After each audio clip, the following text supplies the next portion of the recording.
Nothing is original in this world. Recently, I was searching for a self help book on how to be more creative in life, and I found a wonderful book by Austin Kleon, Steal Like an Artist, and I want to share its insights with all of you.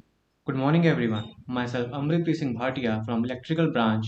Today, I will elaborate on all tips and tricks shared by the author to lead a more creative and artistic life. Every artist gets asked this question: where do they get their ideas? The honest artist answers: they steal them. How does an artist look at the world? First, they figure out what's worth stealing, then they move on to the next thing. That's all about it.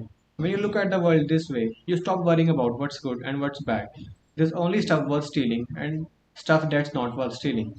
If you don't find something worth stealing today, you might find it worth stealing tomorrow or a month or a year from now.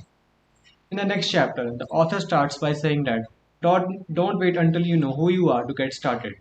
You might be scared to start. That's natural. There's this very real thing that runs rampant in educated people. It's called imposter syndrome. Have you ever heard of dramaturgy? Fake it till you make it? It's a fancy term for something William Shakespeare spelled out in his play As You Like It about 400 years ago. All the world's a stage, and all the men and women are merely players. They have their exits and their entrances, and one man in his time plays many parts. Another way to say this: fake it till you make it. I love this phrase. There are two ways to read it. Pretend to be something you're not until you are. Fake it until you're successful, until everybody sees you the way you want them to, or pretend to be making something until you actually make something. I love both readings. You have to dress for the job you want, not the job you have, and you have to start doing the work you want to be doing. In the next chapter, the author emphasizes on to start copying. He says nobody is born with a style or a voice. We don't come out of the womb knowing who we are. In the beginning, we learn by pretending to be a heroes. We learn by copying. We are talking about practice here, not plagiarism. Plagiarism is trying to pass someone else's work off as your own. Copying is about reverse engineering. It's like a mechanic taking apart a car to see how it works.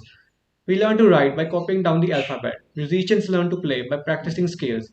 Painters learn to paint by reproducing masterpieces.